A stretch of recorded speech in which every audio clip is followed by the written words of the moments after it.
Hey everybody, it's Dale Jr. and we're back again for another episode of the Dale Jr. Download, and we got a great guest coming in today, Ross Chastain. It's been a while, been trying to get Ross on the show, want to catch up with him. It's been a few years since he's been on here. We've tried, we've bounced dates around. He's finally made it, and I can't wait to catch up. Ross is coming in. Let's get started. The following is a production of Dirty Mo Media. All right, so before Ross steps in, I just want to thank Ally for supporting the guest segment every single week. They do such a great job supporting us here and all around the industry of NASCAR, sponsoring that 48 car of Alex Bowman. Ally, they're great people. They do it right. That's their slogan. They certainly do.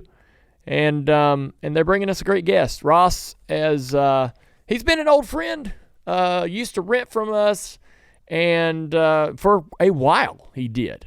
And we always appreciated him. Quiet, no problems. That end of the road, that end of the driveway where he was, we didn't have any issues. And I kind of wish he was still around. You know, ended up breaking out and moving out, and now he's right in the thick of a career in the Cup Series.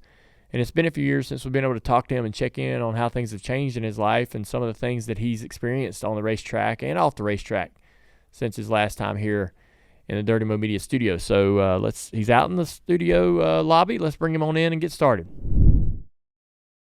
I don't even recognize him. Who is this? I thought you said Ross Chastain was here today. This rookie here. Who's this rookie? That's a compliment, right? You're going backwards in time. You are. When I shaved a couple, like last year, Jeff Gluck was like, what the hell? But yeah. Ross Chastain here on the Dale Jr. Download. 30 years old, dude. Have you not had any birthdays? What the 31. 30? You're 31? You're 30? 31. 31. All right, it says 30 here. 92?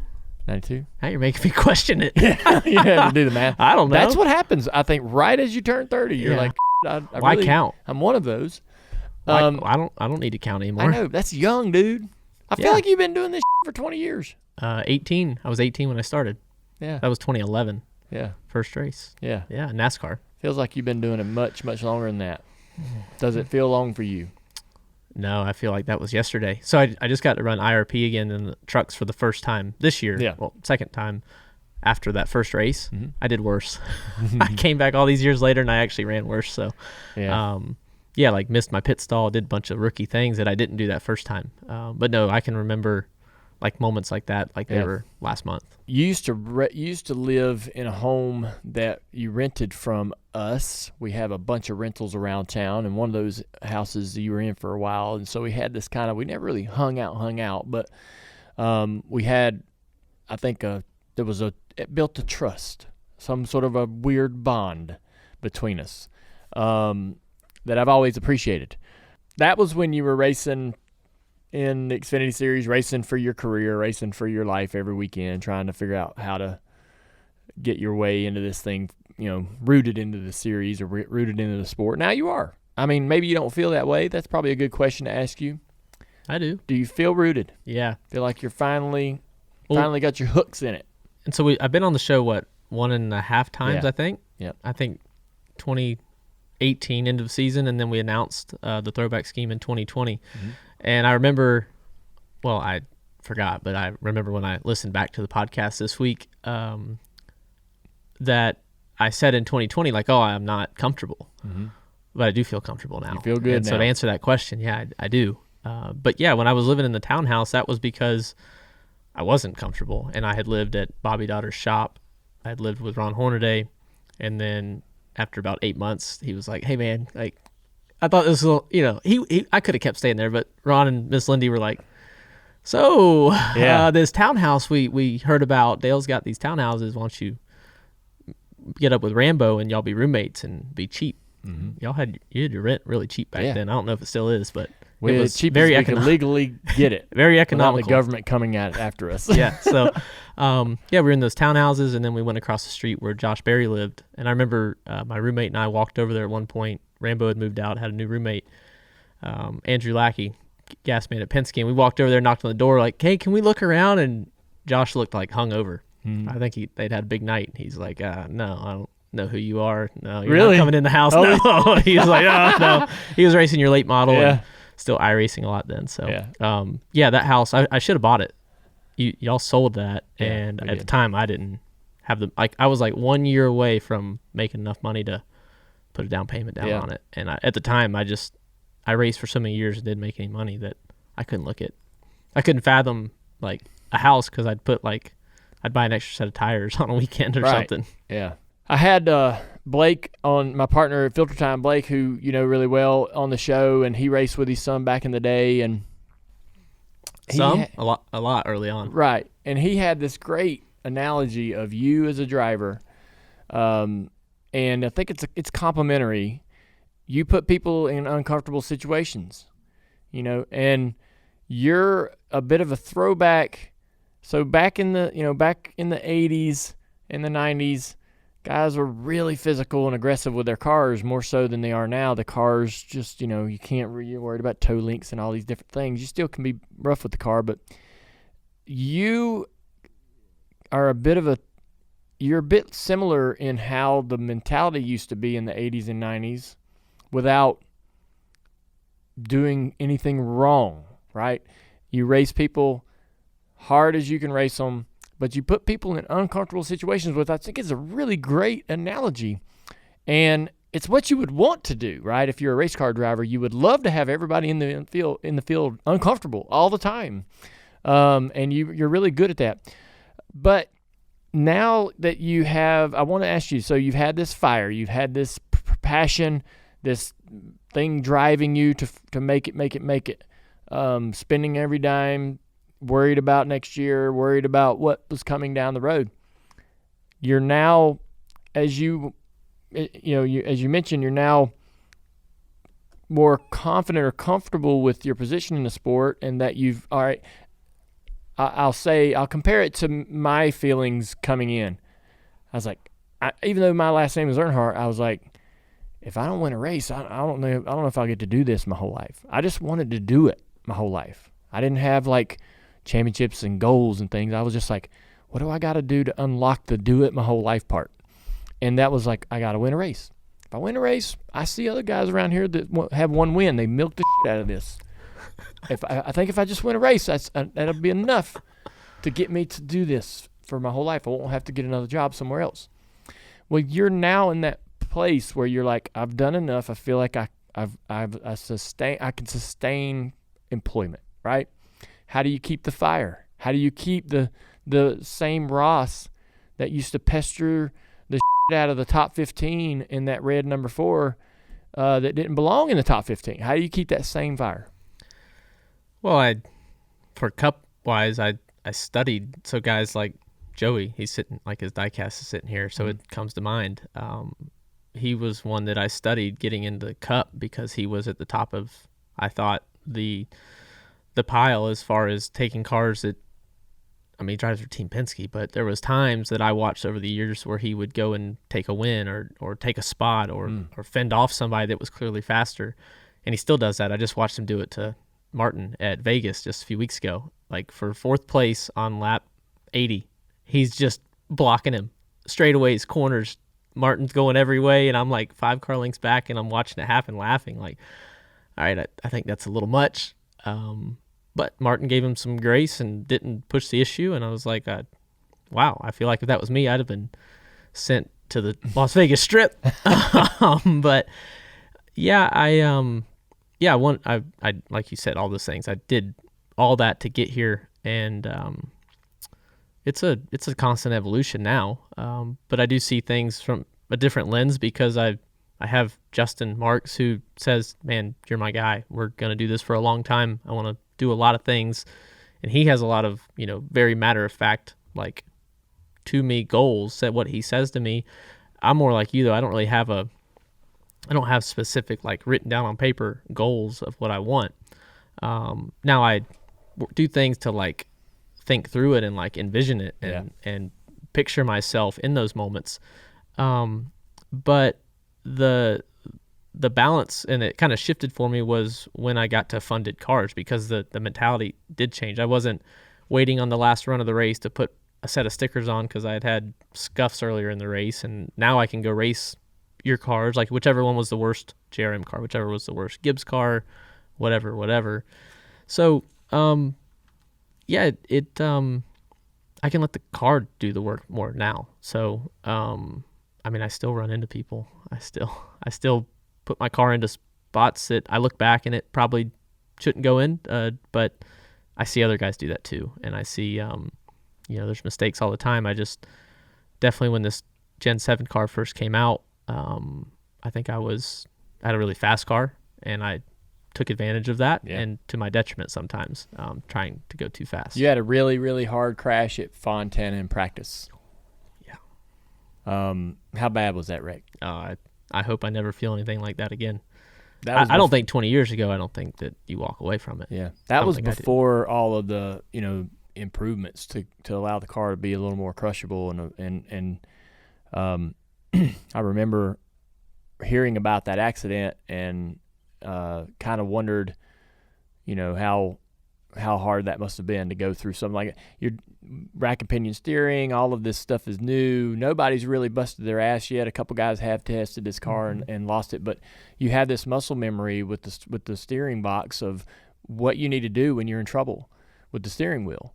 And so, I mean, when things got out of shape with that car, it was doing things differently. Yeah. Right? I watched Harvick wreck in the same spot at the start of practice. He hit it and he backed it in the fence. And when we came down pit road, I didn't think anything of it. I went back out and hit the same geographic spot on our data. Right. Left rear hits a bump, bottoms out, and instead of just spinning out like he did, I overcorrected. And I mean, it was slow motion, just like a lot of those crashes are, and just brutal. The hit, I was awake, but it hurt me. My back was hurt, and they cleared me to race, and I raced the next day. But ice bath at the hotel that night, trying to get the swelling down in a bathtub in Ontario, California, that I didn't want to lay down in. Yeah. not the bathtub you want to be in, but at the hotel, that was the best I could do, and it got me where I could race the next day. Yeah. Y'all did go on and have a lot of speed. I not knowing anything about what's going on inside of your building, just an observer from a distance, the new car had leveled the playing field. Everyone was coming out of the same room with the same notes to begin the day, and as time has progressed, it seems like it's been more difficult for you to put together those days that y'all were having that first year. What do you attribute that to? Y'all will flash. You'll win races. Mm-hmm. I can wake up on New Year's Day and go, yeah, Ross will win a race or two this year. No problem. But it's the up and down, hot and cold, that is unique about your team to other. Do you look at other teams and go, yeah, they're having the same thing? Or do you see it throughout the sport? Or do you look at your team and go, we're the only ones sort of inconsistent like this? What's going on there? No, we're not the only ones. There's a couple that don't seem to fluctuate as much, for sure. They'll every now and then they will. Everybody does. Everybody runs 18th at some point. I mean, it does kind of stink that we're in here after a 33rd place finish and there was not a scratch on the car at Homestead. We just struggled. How does that? So help me understand. I wish I knew. I know. This is not fun to talk about, but help me understand. I'm so far removed as a driver of the motions and the thought process in your head with your team and all that. When it seemed like with the older cars, there were ups and downs. There were times when teams got hot, but it was a little more gradual and linear. And with the next gen car, you're to your point, Roush will have 3 great weeks and then disappear.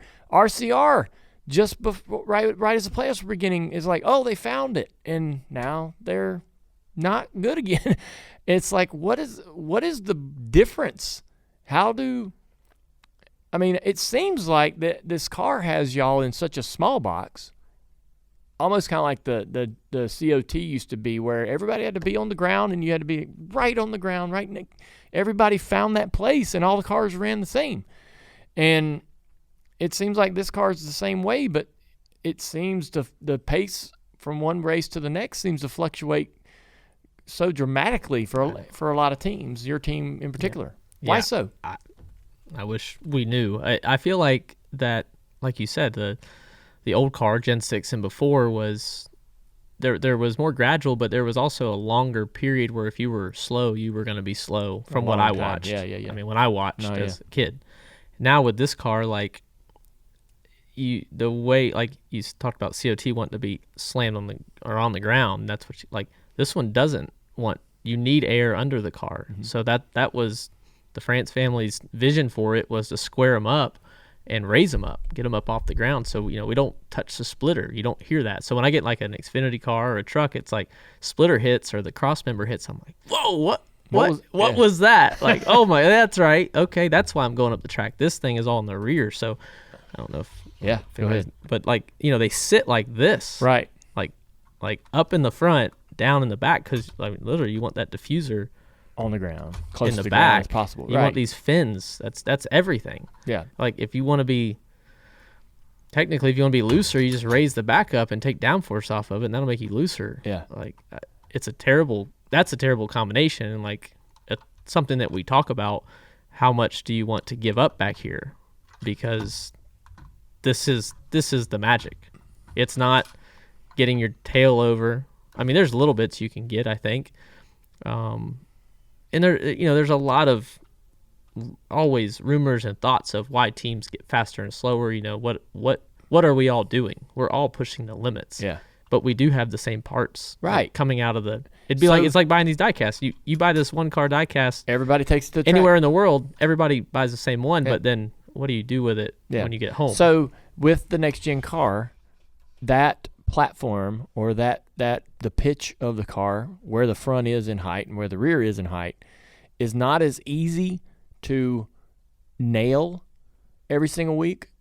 Is it, do you get back to the shop and go, well, we just had the front a little too high, or we had the back a little too high, or, is that the difference in running 30th and running in the top 10, is just where that pitch is and how close you got to the magic?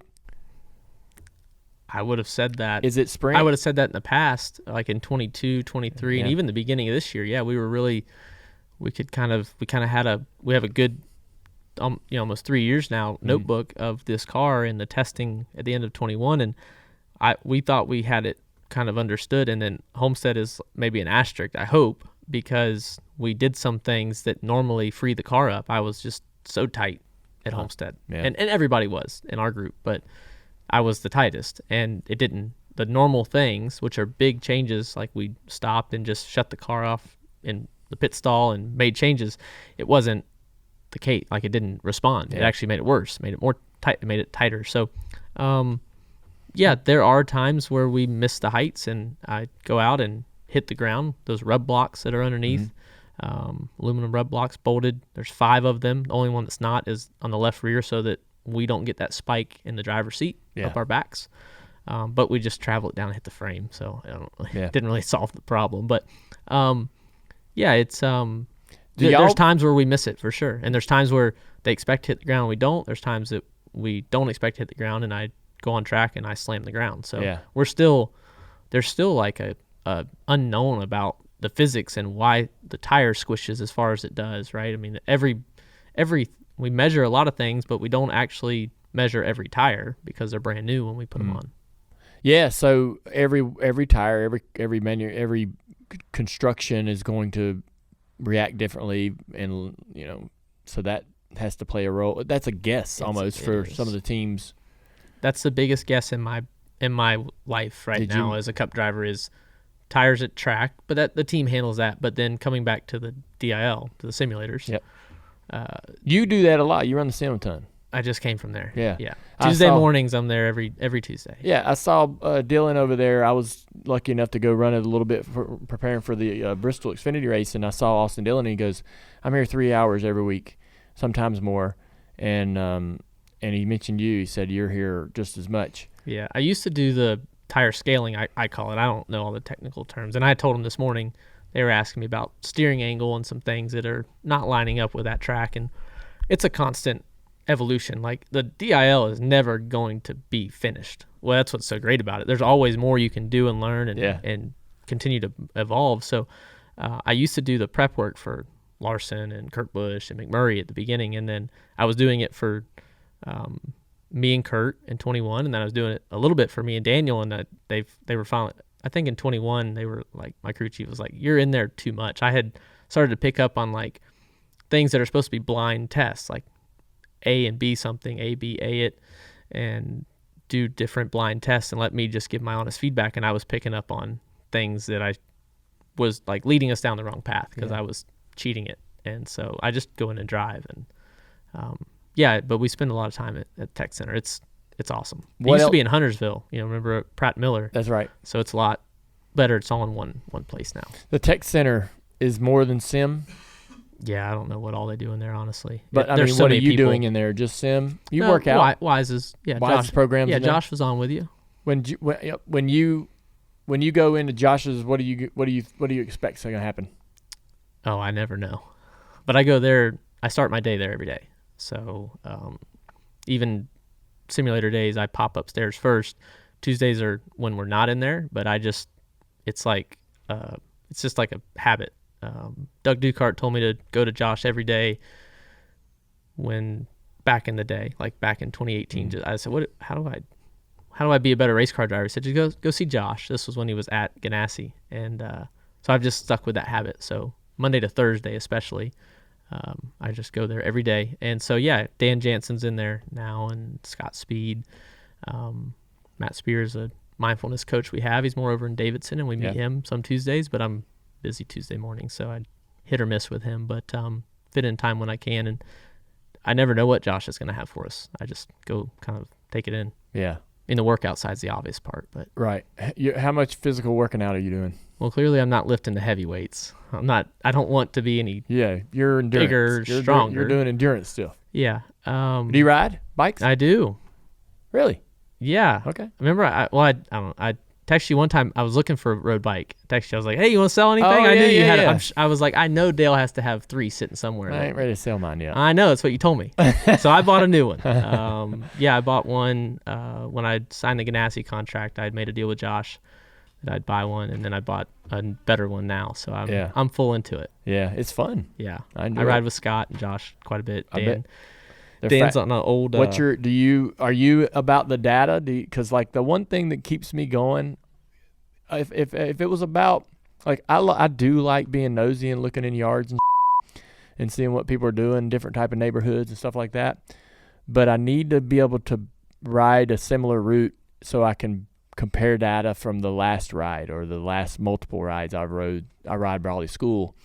That is what I get excited about. At the end of this ride, I'm going to have something to compare to the last ride and the ride, and that's exciting to me. That makes me want to go do it.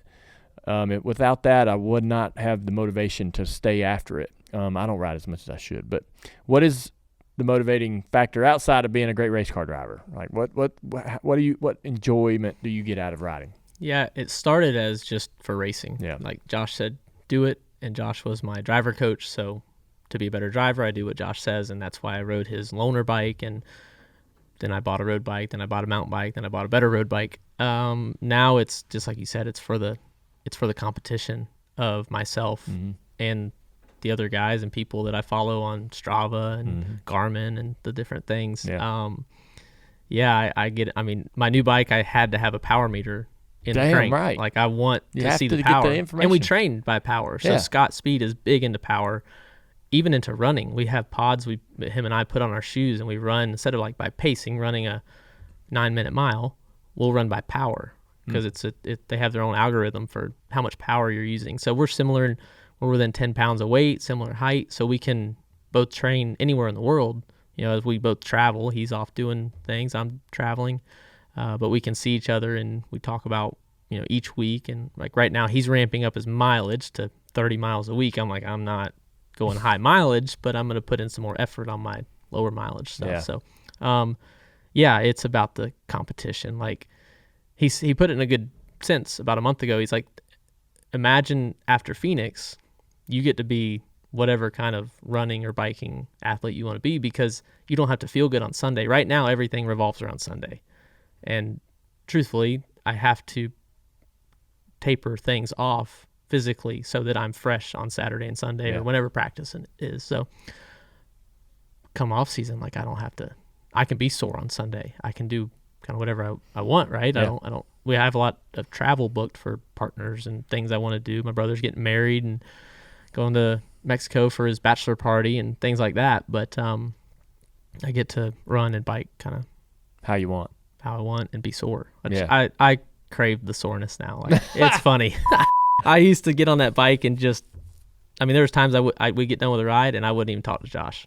Everybody's saying bye. I just put my bike in my truck, drove off. And Josh called me an hour later. Hey, you mad? What's wrong? Yeah. Like, yeah, I don't like you. I do not like this. Yeah. I don't like doing it. But Damn. I crave it now. Yeah, you're honest. I'm intimidated to ride with them because they're fast. I think at my best around 2017, I was kind of like 18 and a half, 19 mile an hour average, and I know they're that and more. So that's a slow mile. That's a slow ride. No, that's perfectly. That's on. You'd be fine. Yeah, I can't do that anymore. You'd be fine. I think even if you were slower than that, you'd be fine with us. Josh does a really good job doesn't feel like, he's dropped me off the pack. Sure. They've all left me. But I was the weakest and now I'm not. So I've had to work at that. Yeah. But Alan Gustafson is my one I'm afraid of. Dude, he's tough. He rides from Hendrick every day, basically, and I'm gonna go one day. And I've talked to him about it, but I'm not ready yet. Yeah. He's intense. Got to get my speed and my cadence and my power up. I don't have the power to, even if I'm drafting 3 guys, I don't think I can. I know I can't. I ride his loop he does because I can see it online, and I go and I do it, and I look it back, and I'm like, oh, I need a lot more watts. Yes. It's draft is not going to get me there. No. So one day. So I want to talk to you about working with Anheuser-Busch, and well, it's not Anheuser-Busch anymore, InBev, but Busch Light. So this has been kind of fun over the last couple of weeks. We got in contact with Budweiser and going to run a little race, going to have a little number 8 car. It's going to be fun. Going to do a little thing over here. One of the things that I've learned in this brief, period of time of talking to them is how important the Busch Light brand and its connection to the NASCAR fan and the NASCAR ecosystem, how important that is to them. That is very important. They did not want that disrupted. I want to hear from your experience of getting to know, working with a beer sponsor is unique. It's fun, but it's cool. It's unique. I really enjoyed it. It was even I could look across the garage at Rusty Wallace or Sterling Marlin and see them and know that they were also having a similar experience. And the photo shoots and other things that the product they're trying to sell, it's a unique, fun experience. So, what has that? This is kind of your first real big partner that was going to. It's gonna be a fun, unique experience. So tell me about that. Has that been everything you thought it would be? Because when you're driving for a beer brand, the two, if you do your job well, you become synonymous with it, right? And it becomes part of your identity. Really, you have other great partners. Right. Kubota. The tractor company. Yeah, let me pronounce that properly. Kubota. How you say that? Kubota. I shouldn't try so hard. I'm trying too hard. I can see. You can see me struggling. Yeah. You've got other partners that have been great, right? And they're and in this day and age, there are multiple partners throughout the year. Yeah. But I do want to know, since we're kind of going through this thing with the Budweiser folks, how it's been with Busch Light. You took on, again, I'm rambling here, sorry to take up all this, but you took on Busch Light from Harvick, who has, you become kind of part of the squad, or you become part of the fraternity. Yeah. Like when I started driving the Bud car, instantly Kenny Schrader started talking to me more. Yep. He did the same thing with me. Right? And he's like, hey man, you're part of the you're gonna love it, and so it's kind of like a group. Yeah. You become part of. So tell me about it. When it first got brought up, really before this Busch Light partnership got brought up at the Busch Light Clash in 2022, my dad and I were meeting with Andrew Lukinich, who was a sales guy at Trackhouse, and it was our first time meeting, and we'd like maybe been on a call or something going into the season. Maybe we saw him at the shop, but at the track we were in the lounge, and he was telling us about this crypto sponsor he was selling. It was the craze, and we were getting paid in crypto. We were this, we were that. I was going to be the crypto guy, and I'm zoned out, and I look over at my dad. He's just like, what in the world? And my dad's real quiet guy. And he goes, you guys don't really look like you're into it. And my dad said, well, if I can't touch it, I don't want it personally. If they want to sponsor Ross, that's great. He said, well, Mr. Chastain, what would you like? And kind of the most stern tone I've heard my dad use in a while, honestly. He said, tractors and beer. That's what we are. Like, we farm watermelons and we drink beer. So NASCAR, that's like agriculture and beer. Like that's what we want. Yeah. So it's really cool right now to be sitting here with tractors, Kubota sponsorship, and a beer on my shirt and a tractor on my hat. Because in a way we talked about that, manifested that years before. Yeah. And then Andrew was incredible, went out and we've secured both. So when we went to St. Louis the first time, I had to be honest with Busch Light and say, look, I already drink your beer. I started through a girlfriend of several years ago. I didn't, like, when I first turned 21, I drank something else. But be honest with them, and I'm already drinking it. I'm going to drink it whether you sponsor me or not, and I'm going to continue to drink it whether you sponsor me for a day, you never sponsor me, or we're together for a long time. So that's just the truth. So when I first switched back home, my buddies laughed at me. It just wasn't, the brand wasn't, in our little neck of the woods of Alva, it wasn't what it is now. Yeah. We used to look at the Kevin calendar in the bar there, LJ's or the Shores, both had one. Yeah. 2 local bars, and we had a conversation, me and my buddies, like, what if that was me one day, way before this stuff ever came. Mm-hmm. And now my calendar was in there this year, like race schedule. It's the race schedule. Yeah. And that's me. That's the best part about it. That's one of the cool perks. They put us in so many places. Yes. It's hard to, it's honestly hard. Like, I could never even go see all the places they put me. I don't think you could do that in a year. The beer partners are very good at utilizing their sports marketing, and it's bars, it's grocery stores, it's all, supermarkets or gas stations, but they do actively promote their drivers, and their drivers are part of the campaigns that they have going on. And I know I experienced that and saw that with other drivers as well over the years. And that's one of the things I mean when I say fun. That's one of the things that's cool about it, is you feel represented. Like, you're working for them, but they're also working for you and helping grow your own brand. They took me to Canada, and we filmed in the woods with the Busch guy, like the guy in the red flannel shirt. Yeah. And that's gonna be a real TV commercial, like not social, not like all the stuff we do on the racing, like on our side. That's national commercial, and like, it's gonna be short. It's the commercial. It took all day to film something for a couple seconds, but that was just really. And I got to be like in the fire suit. I'm Ross, the NASCAR driver, with the Busch guy, and as they introduce me next year onto the commercial side. So, it's just the things behind the scenes, and then actually get done and like cheers a beer to the day we just had, and the content and commercial we just created is just something that it changed my life.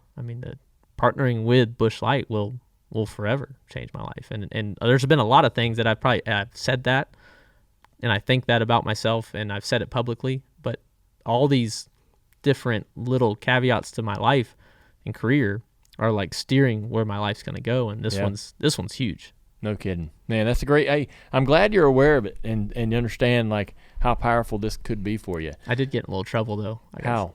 I was meeting with them the first time, and I was like, did some research, looked up your stuff when they were with Case Kane, all the I call them Busch Light guys, but y'all All went the beer through guys, different the Bud different guys, all that, different brands, different what y'all represented.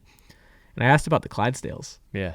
And they looked at me funny. I was like, well, I kind of like leaned into it in the meeting. Like, I think it'd be cool to and they're like, Busch Light, Ross, not Budweiser. Yes. I'm like, uh-oh. I didn't know they're silos. Yes. They're siloed. So they're very you won't competitive. see me in anything else. Nope. You will not see me with a Budweiser. Mm-mm. I talked to him. It's funny you mentioned that, man. So I did the exact same thing. All right. We had been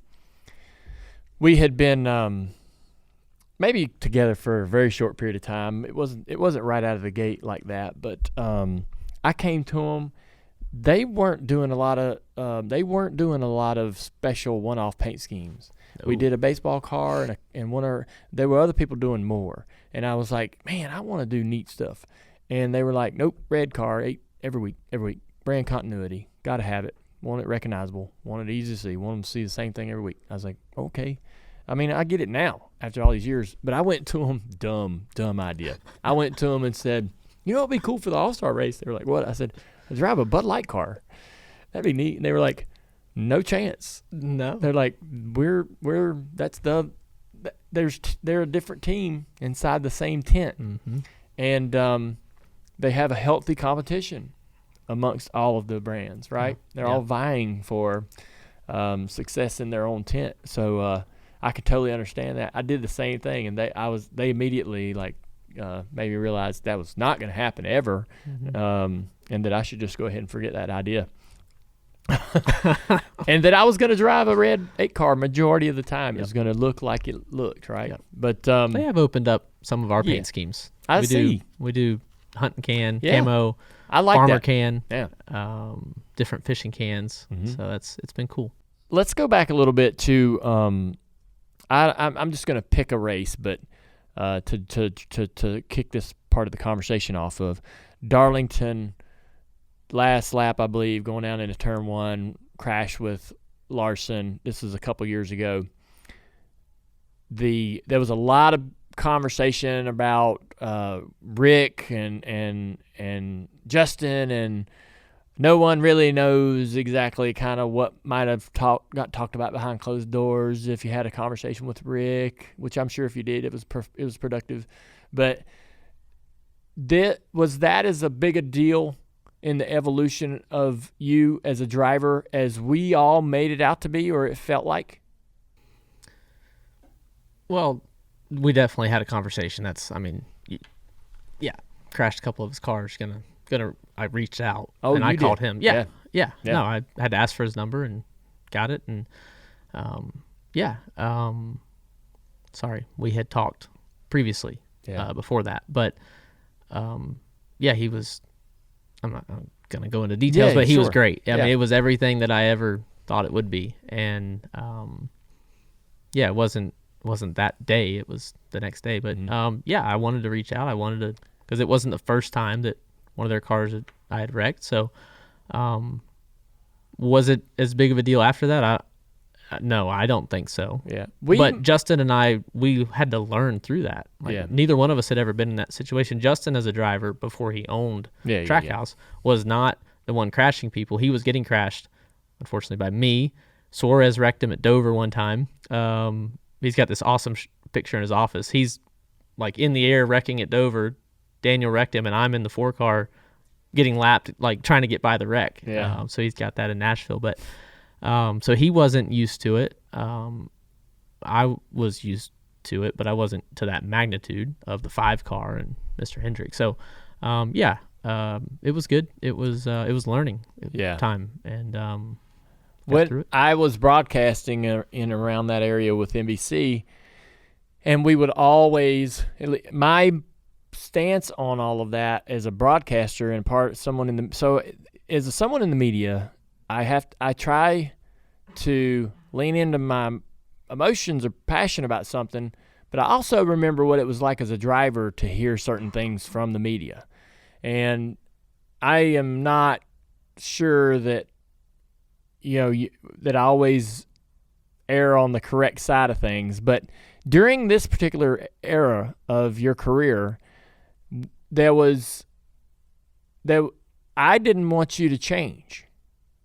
Like, the guy that's willing to go down in the corner and hope it sticks, right? Or, go down in there and try to do whatever it took to win that race. I didn't want that to get removed out of your DNA. There weren't any other drivers in the field that drove like you. There are not a lot of drivers that are willing to put people in these uncomfortable situations. There's a lot of drivers that try, maybe do a little bit too much to try to take care of each other.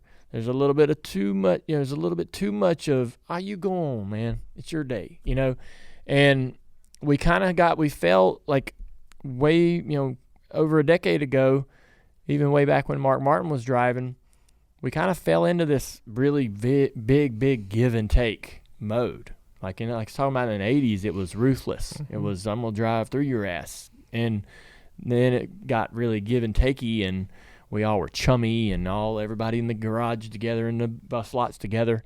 But it sort of weaved back toward this, I'm racing the shit out of you. I can't give you this spot. I can't afford to give you this spot. And there's a lot of, I'm not talking about what I'm seeing in the Truck Series and the Xfinity Series where they're just kind of driving like idiots and crashing all the time, or bumper cars like we'll see this weekend at Martinsville. But even in the Cup level, the racing has evolved. You've seen it. You've been a part of it. You've been here long enough to feel that shift. How do you polish? Look, I want to be tenacious. I want to still be that guy that goes for it in turn one at Darlington, right?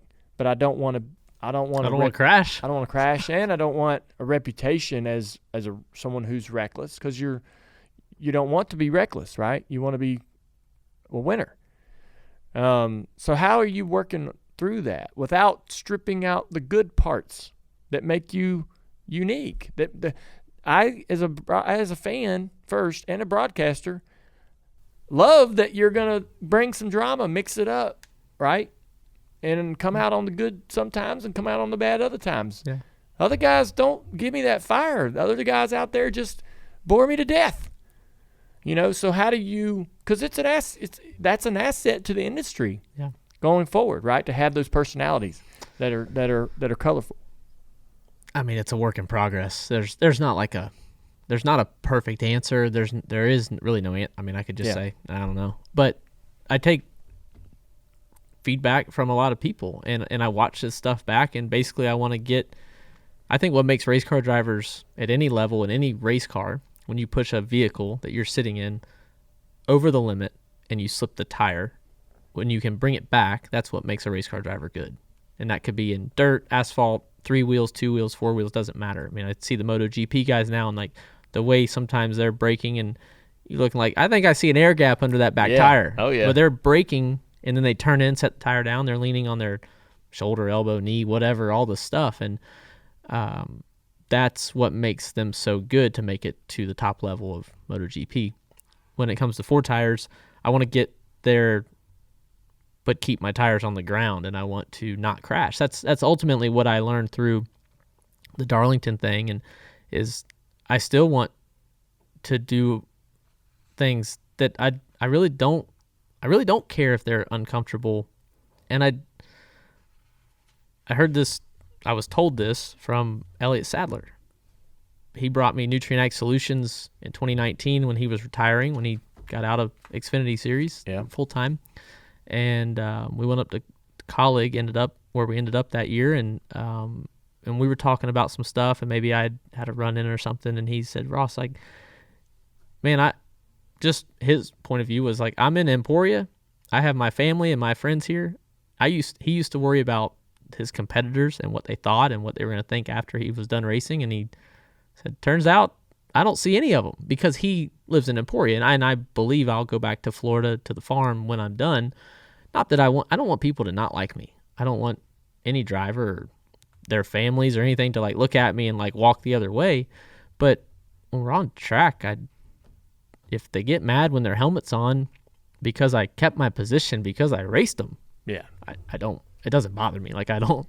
It's when I step over the line and I wreck Larson, when either one of us could have won that race. When I, caused guys to crash, maybe I make it through. For a while, they're like, I was making it through. I was like, I see it like at super speedways right now. Brad pushes somebody, spins them, he drives through, and we all crash.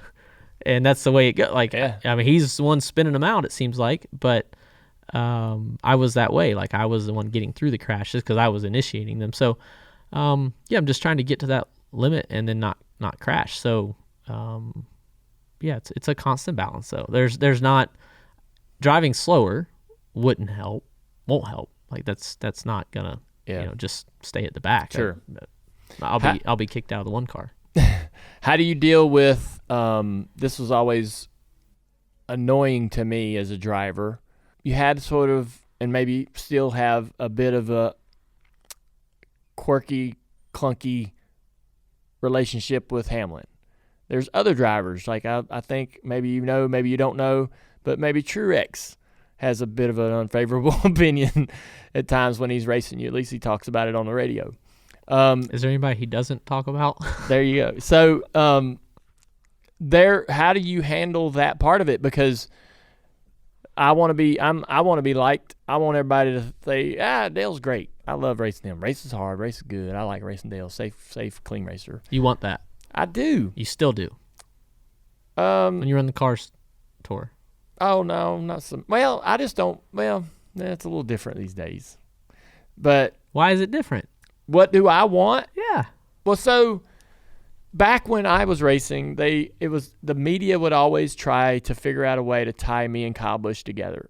If they could get Kyle to say some in his media session, they could come ask me about it, and I'd say some or, they wanted that each week. They tee us up, and I wanted it to go away. Kyle probably did too, but they wouldn't leave it alone, and and it really made our relationship difficult. I knew I was going to a racetrack where he was going to be there, and I wasn't going to like it. I didn't want to be there. I didn't want to be where he was, right? I didn't want him to be there. I wanted him to go on.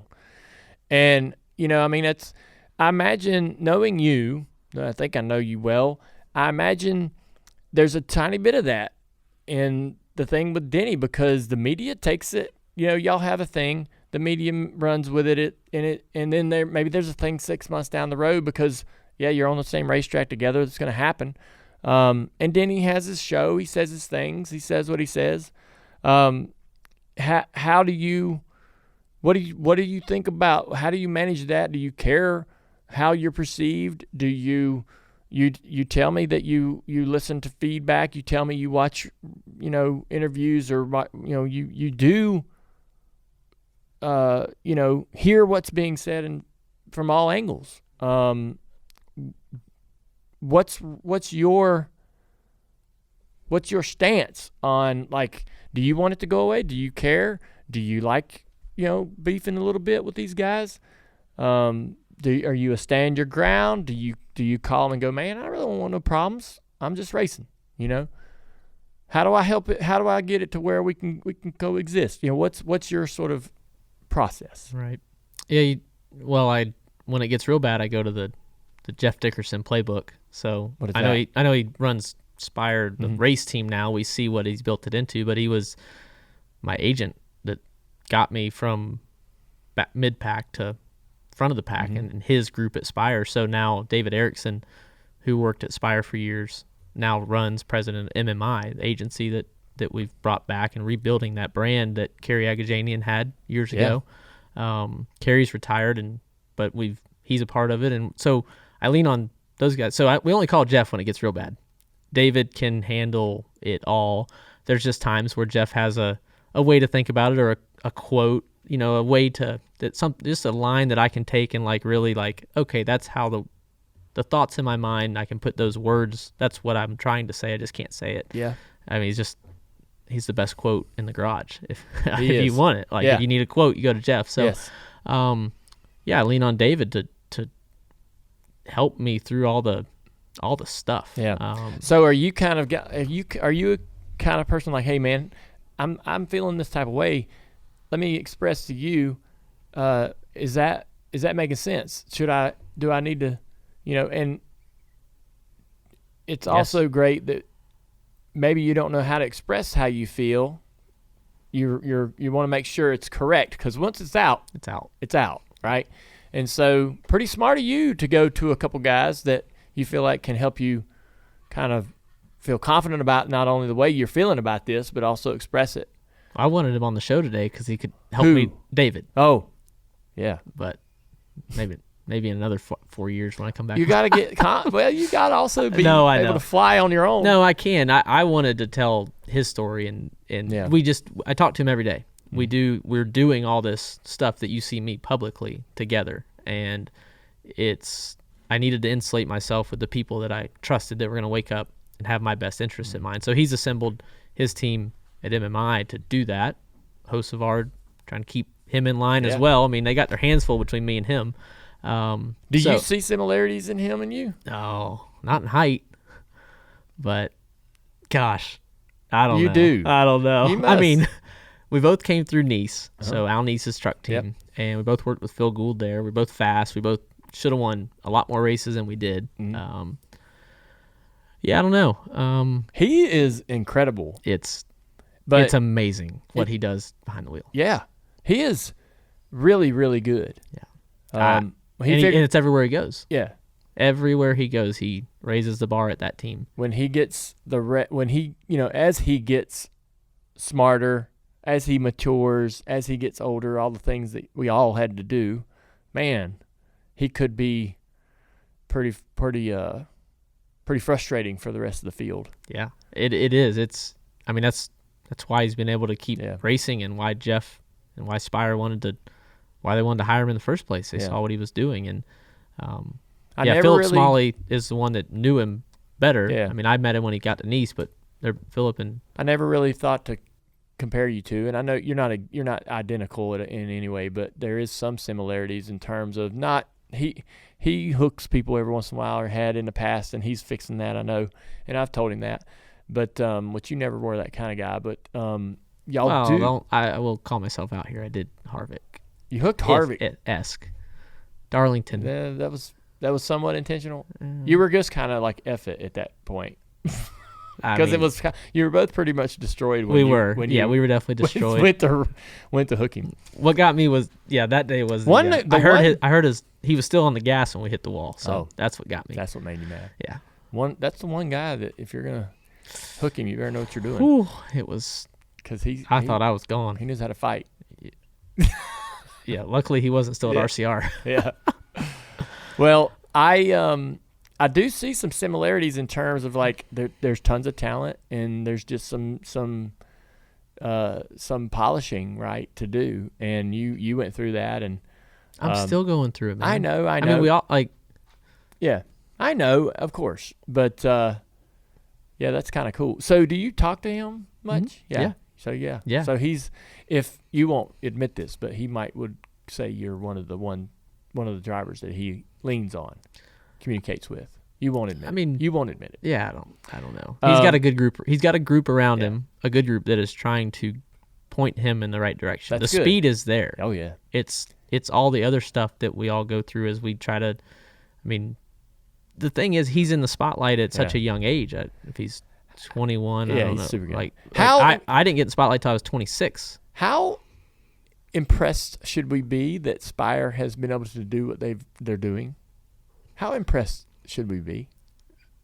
You should be, because this if they were, on-track stuff started. They were always the middleman between the team, the sponsor, and the driver. If they were doing this with the old car, it'd be floored. But they're doing it with the next gen. How impressed should I be? Everybody's got the same stuff. Yeah, but they don't have the support that Trackhouse has of GM and Chevrolet. They don't. They don't have that. Yeah. No, they don't get the resources that we do. So when they drive by me, I'm like, how? What in the world? Yeah. Why won't my car turn like that? Homestead's in my mind, so that's a bad example. But they were good. Yeah, they were, and they were all good. 16 was good.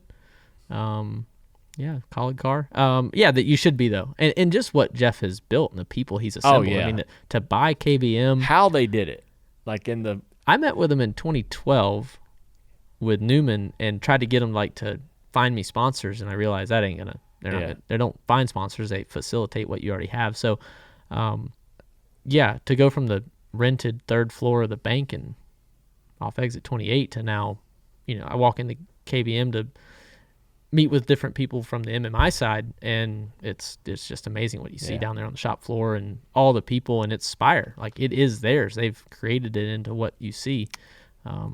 Obviously the foundation that Kyle built with KBM, but Cup cars coming out of their trucks, building chassis, building this. I'm surprised they hung on to the truck situation. I figured that would get rid of. No way. There's no money in trucks. Come on, man. Well, there's, listen, I got a team right here. I mean, it's tough.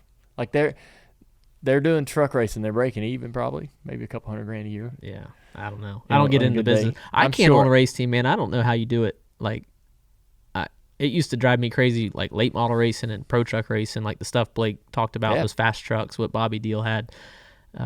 I used to crack a fender and think that $125 fender was just the end of it was the well, if you take your car to the PRI show, 5-Star might give you a free body.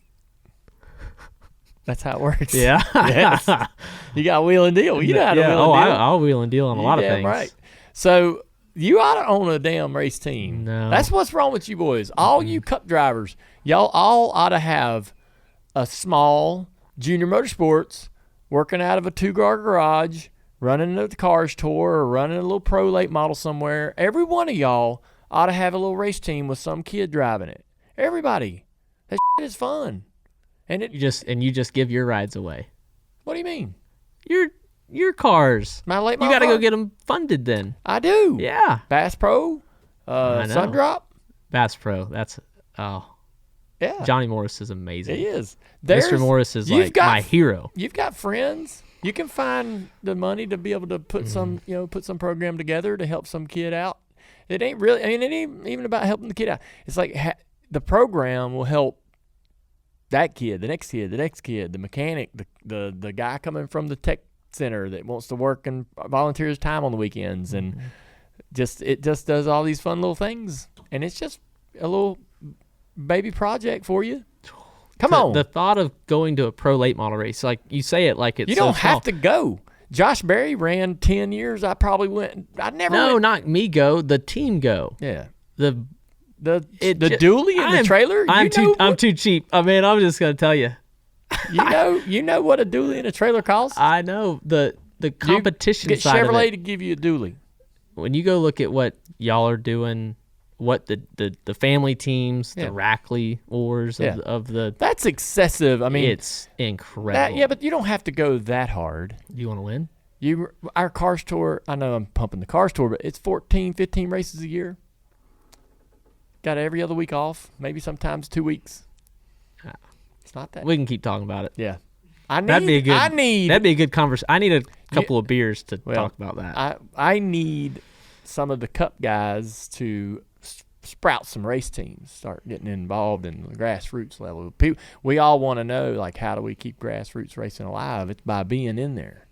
And that's another conversation for another day. I have a hard enough time selling truck and Xfinity races. I just got my Cup car sold out. Quit doing that. Go get your little late model stock car team going, or your little, pro late model team. Do that. Put your energy there. I think it's a different conversation because to be the best NASCAR driver, I want to be on track. Other races. This is for you. This is more the fun. I'd rather go buy a piece of land or a race shop. Give me a building. Yeah, with a late model team in it. Perfect. You fund the late model team. You can pay me rent. Oh, got some room in Salisbury for you. So, talk about. Help me understand your connection to your family business and how that changes. So, all of these years you've been trying to figure out how to become a race car driver, all the while knowing that you might have to go back home and work, might not be a race car driver. So you always had this sort of connection and relationship to it, which I'm sure is still there. But now that you feel this sort of, all right, man, I think I'm established. I think this is going to go. I think I could another decade and a half here doing this. Now with that knowledge or that expectation, right, that hope, I still know that you're going to go run, help run that process down there. That I don't want to know if it's an empire. I don't know what you call it, but the farm. Yeah. Is that inevitable? I hope so. Right. I've said it in the past. I've said it on the show here before when I was on years ago, and I used to say, if I don't race, I might have to go back to the farm. It's not a bad thing. It's great. My brother actually just made that decision last year. What do you mean? So Chad, he's 25 now. I've seen him on some of your social media stuff. Yep. So he raced like I did growing up, started 11 years old and raced, and we got him some truck opportunities, some Xfinity opportunities that I wasn't wanting to take, and we curated some stuff. And just like you're talking about wanting to put some kid in a late model, well, my family, my blood is going to be stronger than anything, so I'm going to help my brother. Sure. And so he ran some Xfinity stuff as late as last year, and just the thought of the path to try to make it was so long that we had some real opportunity at the farm for him. So he going to get married this off season. Luckily, him and Lacey waited on me to get done with the season so I can be there for the wedding, and we're close. We do a lot together. We're business wise, family wise. We're just Chad and I. He's my only brother, and we're just in lockstep on everything and talk often. The future for me, though, my family knows that I want to be involved. Yeah. How that is, we don't know, and it's constantly evolving based on my career and the family business. So, there's a couple of different facets. There's the farm that my dad built called JDI Farms, and Chad has been brought in. He's brought Chad in, growing into be owner of JDI Farms one day when my dad retires. And we lease. Well, you don't know. I hate when I say it's a terrible thing. We don't own the land that we farm, so we lease the land because we're leasing, say, 650 acres gross, a parcel of land from a large ranch that might be, some of the ranches we're on down there in South Florida, 12,000, 6,000, 15,000 acres. We're just going in and renting one block. And we go in, and for one calendar year, we have it leased, and we pay them, and then we can do our crop, which we'll plant January, harvest April and May, but it takes work starting now in October to get that ready. We'll be done in July. So it's we have a couple months off. So there's that part of the farm that I grew up and I wanted to do it with my dad like Chad is. There's another piece of it that my uncle and cousins are involved in. So that's the sales side. So that's where, to stay in ag 30 years ago, my uncle realized we need to grow. So he went and partnered with the Lapide family out of the Northeast and the Dix family out of South Carolina. And what they did was basically build a company strong enough that we could go to chain stores. Used to, they packed watermelons like bulk in a semi on straw. My dad and uncle, my grandfather before them, my great-grandfather, they would do it and then sell the week of their harvest. Well, in today's world, you need to have contracts. You need to have things. And my uncle realized that a long time ago. And so there's 30 family farms just like my dad's. So 650 acres, net watermelons, you get down into the high 300s, 400 acres.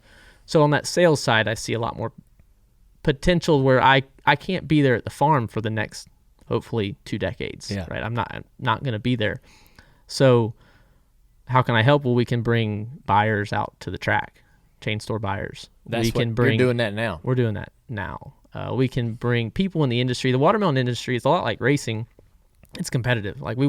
We compete for business, but at the end of the day, we all get together at a convention every year. So each state gets together. So just this last Friday night, I was down in Sanibel, Southwest Florida, with other farmers, other shippers, other salespeople, seed salesmen and women, like the bin companies, the trucking companies. Worldwide Express was there. Jesus. And we invite them to the races. We invite our competitors technically, but I'm in the middle. Like right now, the way I've done it, I've worked with everybody because the whole industry put money in to help me race. Different companies that maybe we did business with, maybe we didn't, but they wanted to chip in for the association and to promote watermelons. That's why you're able to see so many watermelons early on in my career. That's what was funding it, was all these people. So what my future is, I don't know, but my family and our partners that are partners in the Melon One side, they know that I want to be involved. And how that works out, I don't know. And the question's probably not ready to be answered yet, honestly. Yeah. Because it's so far out. how could we contribute? Yeah. What could I do? I'm honestly? amazed that I'm not amazed, I guess is the wrong word, but I am impressed that, listen, I mean, I've learned in the past 4 years or so how full your plate is. If you're racing in NASCAR in the cup level, to be great, it's every day. And you can't say no. You know, if they need you somewhere during the week or wherever, you're going. And you got meetings all week long. You got sim. You're expected to be in Josh's program. There's all these things that weren't there. There was one thing I had to do as a driver, and that was a competition meeting. The rest of the week was mine to whatever. How long ago was that? 2017. I had nothing. I mean, I could do more. You don't think anybody was doing? Oh, people day? were doing things. They were doing it. I wasn't. Have to. I wasn't doing it. Jimmy would go ride his bike and shit like that. Maybe meet with his team. Maybe a little more than me, but for the most part, it was the expectation or the ask wasn't more. Mm-hmm. But you are knowing that this opportunity will be there, but it's hopefully a decade or two in the future. You're still have the energy and the wherewithal, mindset, and all that stuff to still invest even part of your race weekend into the family business. So that's something we don't see. I don't know you do that. Nobody. Fans might hear a clue here and there that that's happening, but that you're still sort of cognizant. You know, you're still aware and eager to like continue to like, you know, flip switches and check boxes that keep that program functioning. Yeah, we did. We gave it a kind of a name this year. We call it Ag to Asphalt. So and we used my social media to amplify that. And so you see that like every Tuesday at 2:00, I think we post. So I filmed up all the reads with Pat Spinoza back in January, maybe. At an awesome piece of property down in Florida, up near Gainesville. It was amazing. We spent a couple days there and we worked for like one day and then spent 2 more days there hanging out. It was a good time. But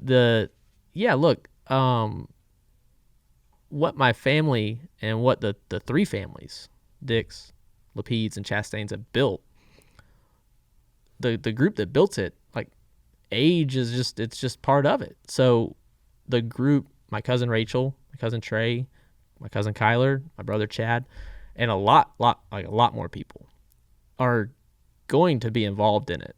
And I just want to do it with my family. Yeah. I don't want to do other things. I want to grow and sell watermelons one day. Like that's what I am. And from way before racing, before I ever even watched racing, I wanted to be like my dad because he took me to the farm and it was a reward. A lot of ag families that I meet and hear, sometimes the work was punishment. Now, like dairy farming, for example, I think that is punishment. Having to get up and milk it, like back when they had to milk by hand and before school and all that, like that ain't for me. Watermelons don't kick, they don't fight back. It's just it's something that I was rewarded with farming, like as long as like core memory, as long as I can remember. So I don't want my dad to have to work forever. Yeah. Now he's not going to retire. Like I don't know if my dad Ralph will like ever not go out to the farm, but I want Chad to have that opportunity. He wants Chad to have that opportunity. Chad wants to take it on and grow the business. He wants to travel, and that's part of what we're talking through now is how does the next generation continue it? Because the thought of farming into the future is scary. I mean, there's less and less farms every year. There's not good. The number's not going up. There's less people involved and in charge of feeding the rest of us. Like I don't grow my own food. I'm a watermelon farmer. I say with air quotes, but it's something that we want to be involved in, and we want to stay in watermelons. Like that's our swim lane. That's where we are. There's other veg. There's other stuff that people do, and some of our farmers that we work with that grow watermelons, that grow great crops. That's like a small piece of it, and they diversify and they do a lot of other row crops. Givens up in Delaware grow a ton of corn. They had chicken houses. They do a lot of things. us, we're just in watermelons. We're just going to stick to that. Yeah. And I'm inspired by them. I want to do business with them. I want to surround myself with those kind of people. So, I want to be in ag. I want to own land, buildings, that kind of investments. That's the kind of stuff that gets me excited. So, that's why I like surrounding myself and getting to know Kerry Agajanian, a pillar in this sport, huge legacy. Was able to buy his office building here in the park. I mean, that just means so much to me that he would even consider me to give me an opportunity to purchase that. Yeah. And that we've got MMI back in there, back where it started, where a lot of your driver agencies where a lot of the people that run the agencies now, the different named ones, they all started working for Kerry, a lot of them. So it's pretty cool that we're up there and rebuilding and building our own brand of MMI. What is the hope that MMI becomes? Like, do you want to be an agency for the young drivers that are coming up?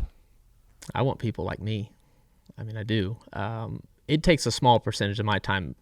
Scott Speed asked me 2 weeks ago, what percentage, like how much does it take? And I gave him a number of 5%. And I've thought about that since, and I believe it. I don't think it's 10%. It's not a tenth of my time. David, Phillip, Garrett Miller, they handle the business of it. Ben does the social, does all the content. Like we can capture what we need. These guys are working at the office here. Yeah. So it's an agency for drivers? Yeah. Who's under your agency now? I think there's about a dozen guys. So Hosfar. Yeah. Going to Xfinity.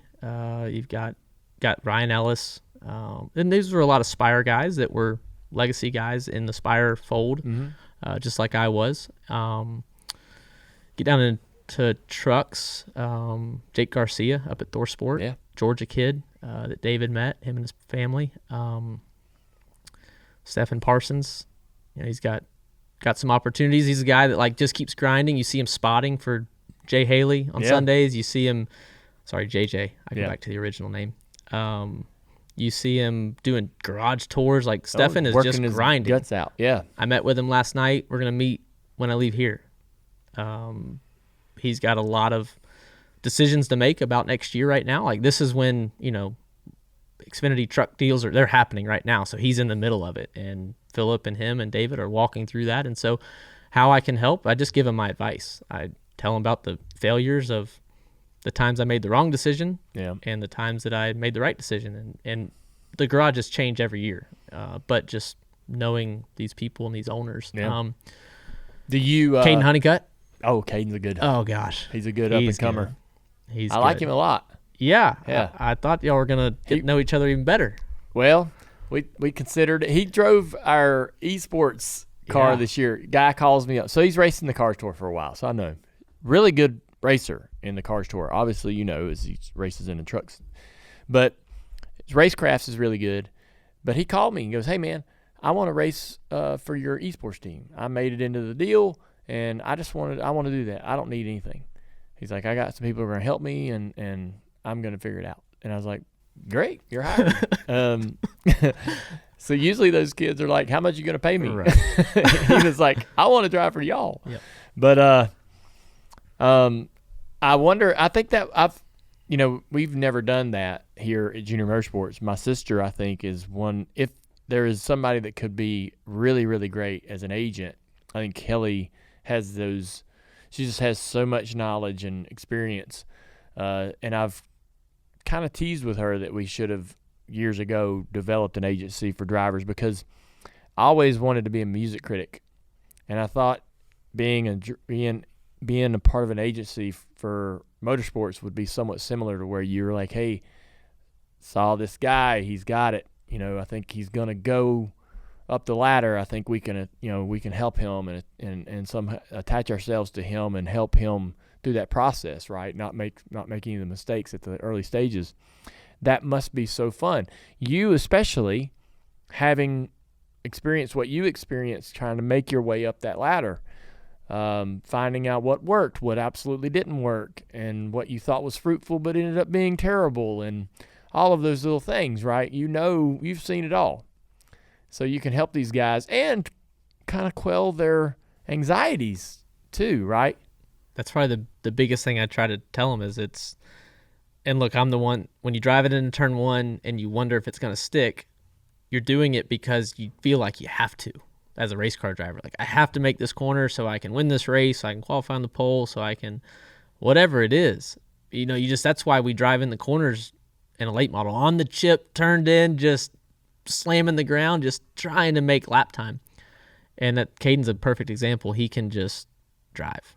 Same with Carson. They just have the speed, but just taking it and breathing. Now, I say it to him, and I laugh at myself because I'm still doing it myself. It's a never-ending process, but the speed is there with those guys. And a lot of, like, we don't work.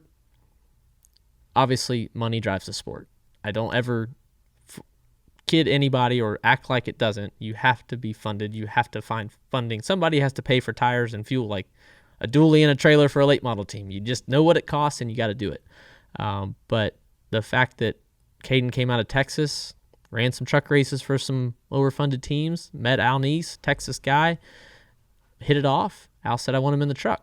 And we're like, okay, we want to help him. We need to refine him. There's a lot. He's young. He can learn. And the way he did it through iRacing and how many laps he's put in, hearing him talk about it for your esports team is unbelievable. Unreal. I mean, yeah. Thousands, tens of thousands of laps, and just testing, and they make changes to the iRacing setups, and I mean, it's wild. Yeah. But then he was able to step in and do some stuff at Trackhouse. I mean, there's several drivers that have done sim work, and they're not paid, they're not under contract, but I'm like, hey, I think Caden would fill in this session. I'm going to be out of town. Y'all don't have anybody else, right? They're like, no, we're just going to skip it. I'm like, well, let's let Caden go do it. It's on a static sim. It's not moving. It's not the full motion, but he did some fuel mileage stuff. Say he ends up finishing the race at Kansas on fuel mileage, and we contribute a lot of it to some of that work he's done. He's done a lot in iRacing, and he did work for Trackhouse on fuel maps and saving and how to do it. He's learning. He's learning quickly, and so all the way down to drivers I raced with, my late models. I did one pro race this year at Cordial Speedfest. How'd you like that? I loved it. I want to race there. Yeah, it's awesome. No backstretch. Yeah. No wall. No backstretch wall, yeah, sorry. That's why I like Florence. That's because there's no wall. You get in trouble. You're not going to I told him I was going to go spin bounce off into anything. And I did it. I made myself. Isn't there like a creek or something back there? It's a watermelon field. Oh, they're way far away. The only one that made it there, I watched Kyle Busch drive into the creek one time. He came back on the highway to get back to the track. That's funny. I liked it. The Rackley group's great. Harvick just ran for him out in Vegas. So, planning on running Speedfest again. Dawson, Sutton, Curtis's son, is running the truck full-time now next year. So that's been cool to see him. Kid that just learned on iRacing. Curtis bought a iRacing rig for himself, and then his son started running it. Taught himself how to race online. I bet you in 10 years, half of the field in the Cup Series will be able to connect. Maybe not. A lot of them might not say, "Yep, I got my start on iRacing," but they'll absolutely be able to connect to it. I think if you're racing locally, anywhere, in any series, you should have a rig to practice for your. Even if your track's not on there, there's going to be a track similar. They have so many. I mean, they do. They have so many tracks that you're going to find some sort of race car and racetrack combination that you could practice for your weekend racing. It doesn't matter where you're at. The other thing that I think I love about iRacing is when you put somebody in a competitive environment, there's decisions. You're making a decision every second. You're making a choice. You're making a decision. And you can polish your racecraft on there. There's a lot of chaos and a lot of, there's a lot of weekend racers on there and just, your buddy down the street. And they create a lot of chaos, right? And that is good to try to figure out how to react to it, right? And that's how I realized Josh Berry might be good at racing. It's because not only did I, watch in-car footage of his Legends car racing from Nashville Fairgrounds, but watching him on a line, I could see that he was smart, calm, measured, and properly making the right choice and being quick but careful and just having some racecraft, right? Some common sense. Some people it develops late for some people. No. But I know. Yeah, you can see that in racing online, and you can see people that are impatient, unnecessarily impatient, and easily rattled or whatever. But so I think that to your point, like if you're a young racer and you don't have a racing rig, you ought to get one if you're trying to hone that mentality behind the steering wheel and your approach to driving in a race. You can certainly cure some of the problematic issues you might have. What about VR goggles versus the screen? I try. So the VR, to me, the technology isn't quite there. VR is great immersion when you're looking around in the cockpit of the car. Everything's nice and sharp. But when you look out the windshield and if you're coming off of turn 4, everything down in turn 1, that truck or car going down in the corners, just not quite as sharp as what you'd see on triple monitors. So I've went back and forth, and I just every time I go to VR, I'm like, it's not quite there yet. It's just not quite there. That's not quite detailed enough. The resolution at distance is just not quite where I want it to be. Think about when it gets there. Oh my God, it's gonna be awesome. Oh my, and it will in my lifetime. When they're light, they don't feel heavy. Yeah. I know. I've had it. I've used them before, but I haven't ever sit there and tried to run an hour or 2-hour race or something like that. I imagine it gets pretty uncomfortable after about 30 minutes. We do it in Josh's program at the tech center, and just drills and all kinds of things Scott has teed up for us. And you can tell who's been in there. Like there's lines on our face where the headset's sitting on it, and you can tell who is in there longer than the 20 minutes we're supposed to be or something. Yeah. Just right before or after a workout, and who actually gets into it in like an hour will go by, and I'm like, I am late. I got to get out of here. I got to ask you, I'm doing as much sim work as you've done, so the sim's changing all the time. And I went in there. I was in there 2 years ago to get ready for Bristol. Had a great session. Had a good session on static and on the motion. It was great, and really, really helped me qualify better and just getting a rhythm in the race. And I went back this year, and they were like, yeah, we changed a couple things are different. We changed this, we changed that. I'm like, yeah, okay, whatever. It looks the same to me. Get in there, I'm driving it. And I got nauseous. And I was like, wow, I've gotten nauseous on it before, but it usually isn't a problem. I'm a sim racer. I sim race all the time. It's no big deal. But they said they'd changed the height of the horizon since the last time I'd been in there. And I was thinking, well, maybe that's it. But what happened is I get in the sim and we go and I run a couple laps and everything's fine. And I stopped. They were like, okay, we're going to make a change. So I come to a stop on the back straightaway and the car started going this way. And I instantly got sick because I was like, you were so into the screen. Yes. I was sliding down the hill like I was on butter. Yep. And I was like, whoa, this is everything. I was like, oh, I got nauseous. And, and then that nausea just kind of held there the rest of the whole hour that I was in there. I was like, God dang, this is miserable. They put you on the bicycle? No. I've heard of them putting, I think maybe Bubba Pollard had to get on it. They have like a bike from Walmart, and they make you go pedal around. That's supposed to cure it. I've never had it. Yeah. That so bad. You've never, you've had a couple little, this was really light, really mild, but it was like, damn, why'd that happen? I'm not one of those, I'm not one of those guys. Yep. I know. I know. Those little moments where the screen just doesn't align with the rig and something's resetting. So I crash a lot in there. I mean, I wreck and wreck and wreck. And that's what trying to find the limit. Always trying to find the limit. And I'm one that I want to drive, and back to those tires we talked about a long time ago. Like, tires is the biggest gray area or kind of unknown variable for me, because we scale the tires after a race based on how our cars felt, and then we come back in the fall or the spring or the next year, and that's the tire we're supposed to use. But sometimes things get tweaked, programs get updated, something in the the cloud of General Motors and their technology, and it reacts different. So yes, I've had those little moments where screen glitches into turn 3 at Martinsville today. It glitched into 3, and I'm like, whoa, I was so focused on the curb and on the brakes, getting my downshift, and then the pit wall and the grass, or it's asphalt now, and the curb, like it just moved a little bit, and I'm like, and I like slide up the track, and like I come to a stop, and like what? I'm like, now let me go again.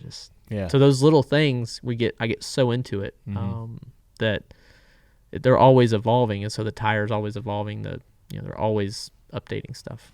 Why'd you shave? Why not? There's more to it. No, there's really not. I mean, did you need to go snorkeling? No.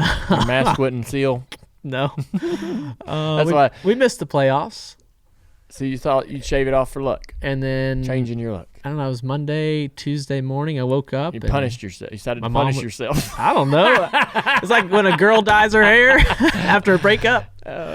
Changes her hair color, cuts half of it off. Yeah. You're has just trying bangs, to change the... Has bangs. Change your look. I don't know. Change the vibe. It was over before I knew it happened. Took my trimmers. You're like, I'm doing this. You didn't... Did you... let me ask you this. Do you do the thing, like, if I'm going to shave, I'll shave into a goatee and be like, look at that for a minute. That's pretty cool. Yep. Had the long sideburns. Did you do that? Yeah, the Menards. The Paul Menards. Get them going. Do you do that? Oh, yeah. Then you finally finish up. Yep. Yeah, that's funny. Yeah, I mean, I got to remind people why I grew the beard in the first place, man. It's why? Like makeup for guys, right? Like, this is me without makeup on if I was a girl. I saw a buddy of mine. I'm ugly. I got to have the beard. I saw a buddy of mine say that guys' facial hair is like natural Photoshop. hides the double chin and all that stuff. I'm over shaving though. It's every day. I mean, you're doing. Oh yeah. Well, I run like a once you make the trimmer. call. I do too. I can't use a regular razor. It cuts shit out of me. I did the first day. It was a bloodbath. Yes. I had Band-Aids when I went to the shop that day. My guys were laughing at me. I about took this mole off the side. Yeah. I'm an electric guy all day. Yeah. I did it right before I came here. I'm not going to. I haven't trimmed or nothing for a couple weeks because I'm going to go hunting. And it's like, I'm going to just let her rip. And, but, yeah, I kind of keep it kind of cleaned up, I think. I don't know what I'm doing. I'm not an expert at that. Sometimes I'll, trim it. I mean, I have trimmers that are super old and I don't know. I should be clean shaven. That's what I should be. Why? But this is why should we? Well, I don't know, because I look younger and I think I'm more presentable. Yeah. But I'm lazy. So Busch Light asked me in a meeting. They asked you to clean it up. What I was going to do with my facial hair and my hair into the future, and I said, I have a beard. This was early or late last year. I said, okay, well, when we do our photo shoots, we need you to look that way for all year continuity. Like we need you to be Ross. Whatever you're gonna do, you're gonna do it. That's just whatever you want. I remember that. That would drive me crazy. And I'm like, I always had a beard, and I didn't even think about it when I shaved. And then they probably David weren't very happy. Erickson found out, and he's like, "Do you not remember the meeting with Busch Light in St. Louis and what they said?" All the PSA stuff they've created, all the Raw stand-ups. So give me 10 weeks. So I'm gonna shave for Phoenix race morning, and then I'm not shaving again 10 for weeks a while. Okay. So it'll be for the playoffs basically. I remember what it was. I was part of the Gillette Young Guns. And they were, obviously, like, you can't have full beard, which I probably couldn't have grown one back then anyways, but I did have a mustache or goatee kind of all the time, and it was crappy. I thought it was cool, but it was so crappy. And they were like, you got to be shaving. And it was like, okay. So we did that for like 4 years, it felt like. And as soon as that deal ended, I was like, no more for me, no more shaving. And I've had a beard ever since. When Justin Marks bought CGR, Trackhouse bought it, I remembered one of the first things that hit me was as I was trying to get the ride in one of his cars. I remembered that he had Harry's on one of his cup cars, sponsor Razor company. I didn't know anything about him, but I just remember it hit me, and I looked it up. I'm like, oh yeah, he ran it in Daytona or whatever. And I was worried that was like maybe that was a connection he had. They were going to be on my car. They were going to want me to shave. I actually turned down an Xfinity ride this year earlier in the summer at Chicago for Mario Goslin because it was a racer company and they're great people and they talked to me about it. I'm like, guys, I can't. And I blamed it on Busch Light, but I didn't want to. And so Daniel ran it, Suarez. So it was great. I mean, it was a great experience. He got an Xfinity race. Mario was happy. We connected all the dots and all that. But yeah, I said no then, and then a few months later. That's a good question. So I see you running an Xfinity race here and there or a truck.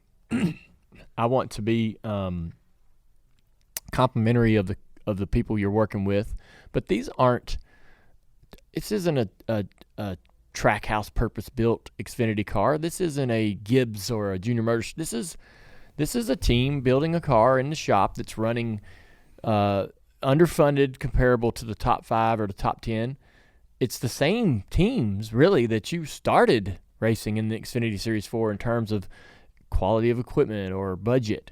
And why go run that? I know you need the laps if it's Chicago or wherever, right? I know the laps help, but you're back's against the wall. You're going there with one arm tied behind your back. What for? Love racing. I just can't. I mean, if we didn't have the 5 race rule for Cup guys, I'd race 10. I mean, the realistic number I think in trucks is 9 or 10. Xfinity, you could run up to maybe 15. How many have you run this year? I'm only allowed 5. So that's what you've done? Yeah. I only got 4 in Xfinity with Mario. We had a miscommunication, and Dover was Dash for Cash, so Caden ran it. So as soon as I wasn't in, we're like, Caden, go run this.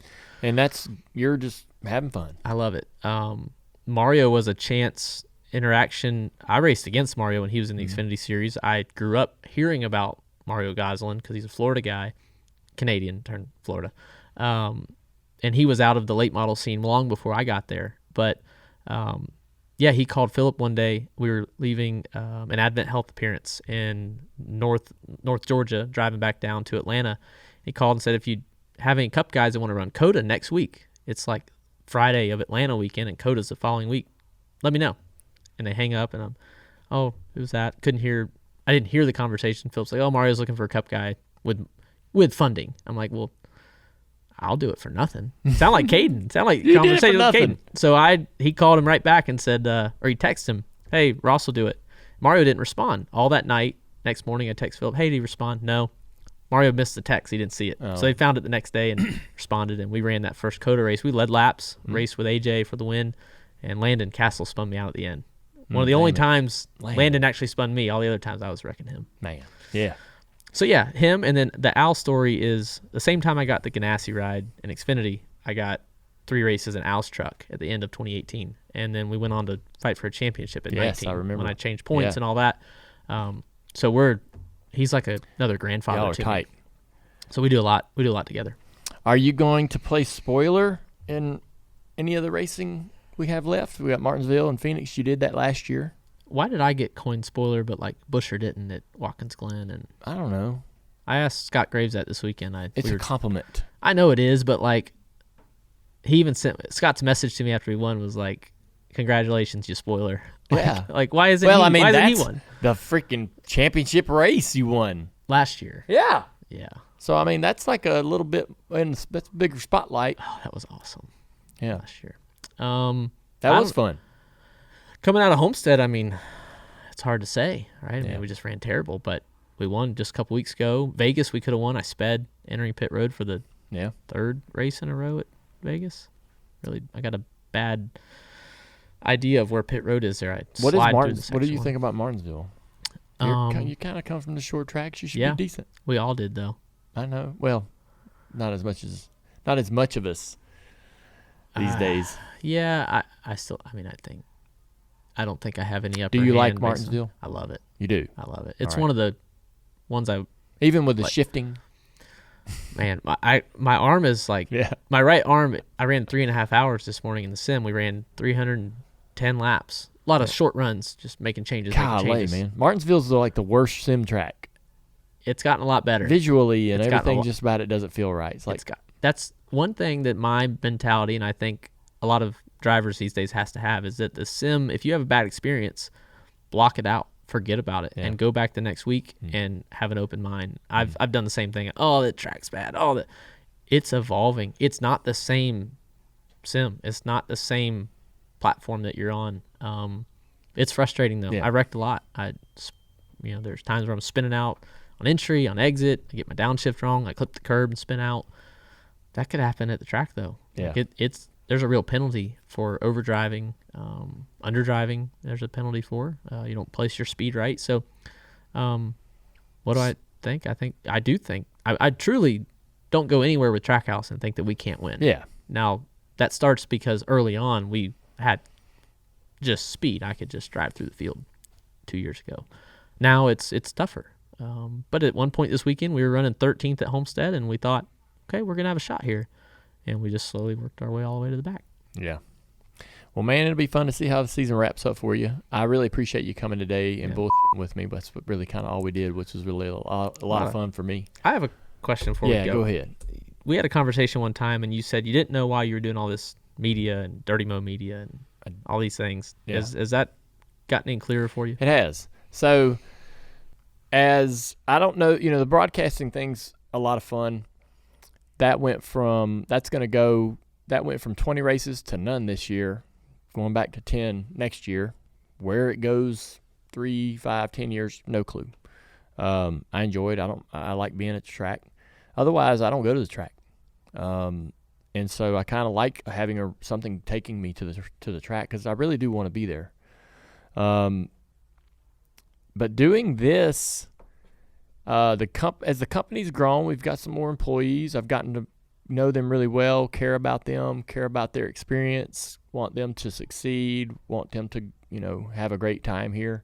So I come to do this show with more purpose, I guess, than I used to. I used to just sit down and go, this is for me. I'm going to enjoy this conversation, and this is for me, and then I'm done. But it's got a lot more strings attached to it now, where it feels like a thing that actually has real value, makes real money, and can continue to grow. I probably should have seen that sooner, right, than I did. But I like it. I don't really. It's not like work. Like, I get to visit with you. Like, I wouldn't see you otherwise, right? Like, all the people that come in here and sit down, I look at it like, hey, I'm just getting to hang out with you. Mm-hmm. You're a cup driver, and you're on the merry-go-round of the cup world, and no one gets off to hang out with people like me, right? I can get on that merry-go-round with you, but otherwise we won't see each other or hardly talk, right? And so it's kind of cool to have you guys come in and stop by, and then I get to talk to the old heads, and man, that's so much fun. Those are the coolest ones. Golly. I was thinking on the way here, I'm like, I don't hold a candle to some of the guys you haven't. Like, what do you think about Bobby Allison getting that win awarded? I can't believe it. I was wondering what, I guess they knew going back to Bowman Gray. I'm critical of NASCAR in most senses, or I'm hard on them, I guess, in my own mind about it. But I'm wondering if, knowing that they're going back to the Clash, they knew that conversation was going to come up. They knew they didn't want it to be part of the conversation as y'all go back there, and so they thought, well, let's just do it. Let's just fix it. What's crazy is I just saw Mr. Allison at Leonard Wood had his 90th birthday just a while back, and I rode up there to the shop for it and saw him, and I've just gotten to know him. They actually called me after the Hail Melon at Martinsville, and they were excited. I kind of thought those older generations might not like it.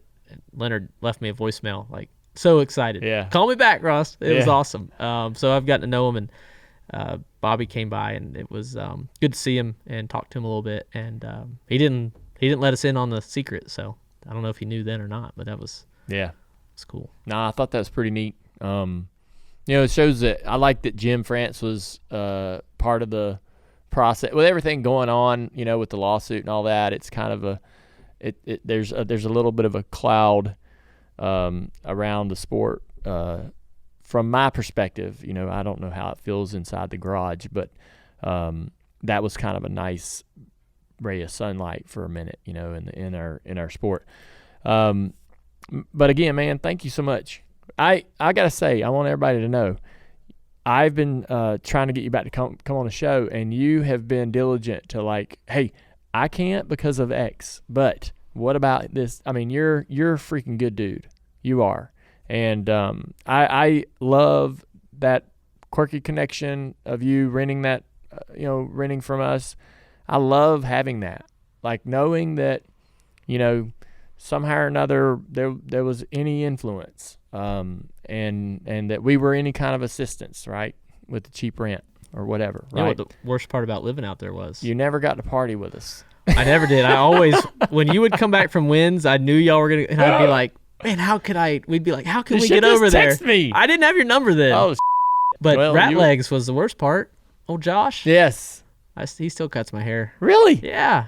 Why was that the worst part? No, I'm kidding. He's a good guy. Dude. Good guy. Yeah, great guy. Race City Barber there, man. They hook us up. Yeah. I wrecked McDowell at the Clash this year, so I had to pay for his haircut because he goes there too. Oh, my God. Well, I'm thankful for you. Thanks for coming by. This is a lot of fun. I think people are really going to enjoy the conversation.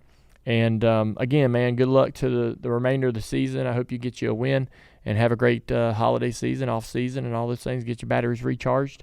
Start drawing up the plans for that late model stock team that's going to compete in the Cars Tour. Set an example for all the other racers in the Cup Series to start to dabble in the grassroots. I'll get with Mattis on that. All right. How about that? Yes. You think he could whatever guide me? It takes. I'm sure. I bug Mattis a lot. So he's good. I call him. Good guy to talk to. Yeah. All right. Thanks, Dale. Ross Chastain on the Dale Jr. Download. Man, that was fun. Yeah. Appreciate you. All right, so a great conversation with Ross Chastain. He sat down. We just kind of caught up like old pals.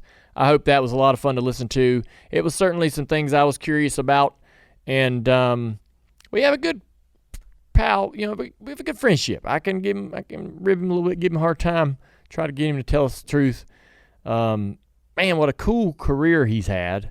Right here, sitting on the table, is the '77 Spire diecast, the car he raced at Darlington, where Dirty Mo Media put a little money into it. I think we spent like $10,000-$12,000 to put our name on the side of that car, and paid for a couple sets of tires, or maybe one set of tires. Hell if I know. But and now he's in the Cup Series, and again, he feels like he finally can breathe. He's got the career. But a good dude, hard racer, and hopefully Trackhouse can find that consistency, because I think a winning or competitive Ross Chastain is really good for our sport, because his personality and how he races on the track, his body language, his choices, decision making is unique to him. It is. I hadn't thought about how he might be similar to Carson, but him and Carson kind of have some things that I kind of see in both of them. But we need this when the sport is great. You've got a top 10 of really diverse personalities and approaches, and you're going to get different sound bites and different interviews and responses, and that's when it's great. And he's so we're hoping for that. Hoping for him to figure that out. They've had a decent year. I'm sure they're going to look back and hope that they're going to improve on next year. But want to thank Ally for bringing us Ross Chastain, being a part of our guest segment. Ally has been a big supporter of our show here and supporting a lot of things in NASCAR. So we're very lucky and thankful for them. No matter what you're saving for, whether it's race tickets, a car, a new home, we're all better off with an Ally. All right, it's time for the white flag. I've got that somewhere. I had it here. Here it is. I found it. Dropping Sunday after the race, the teardown with Jeff Gluck and Jordan Bianchi, giving us their perspective on the things that they saw in Homestead this past weekend, instantly after the race. A great listen every single week, the teardown. Dropping Monday, door bumper clear. TJ and the boys were giving us their feedback and response to the race this weekend. They had Doug Rice as the guest. Doug has been in the radio broadcast for I don't know how many decades, but he is retiring. And he deserves to be celebrated. Doug Rice, the guest on Door Bumper Clear this week. You'll want to listen to that. Actions Detrimental with Denny Hamlin. Denny got home from the race, did his job, and got us a great podcast, his perspective from behind the wheel, getting him a top 3 out there in Homestead. And then yesterday, Dirty Air, we recapped Homestead with TJ Majors. Had a lot of fun, a lot of laughs. We talked to the winner, Tyler Reddick. If you haven't listened to that, you'll want to check in. A lot of fun stuff, too. We get caught up on some of the personal stories over the past weekend that we enjoyed. Speed Street with Connor Daly and Chase Holden drops today. Tomorrow, DJD Reloaded with Ash Jr. and more, as well as Dirty Mo Doe. All the great bets coming up for this weekend in Martinsville. Plus, if you want to get on that Thursday night parlay, we're getting close. We're getting close. This might be the week. We've got a 5-prop parlay for Thursday night's matchup on Prime. So check it out on Dirty Mo Doe. And remember to leave us a 5-star review. And we'll read it on the show. We've got one here from Dunman. Pop's interview was top shelf. He's talking about Tony Sr. Love the interview with Tony Sr. The stories from the Bud days and before sparked memories from what I consider the golden age of NASCAR. Keep putting out great content. I can't wait to see the Bud car back on the racetrack. He's talking about the race we're going to run at Florence Motor Speedway right before Thanksgiving in the number 8 Bud car. Thank you, Dunman, for the 5-star review. If you want to leave one, maybe we'll read yours next week on the Dale Jr. Download. We'll see you.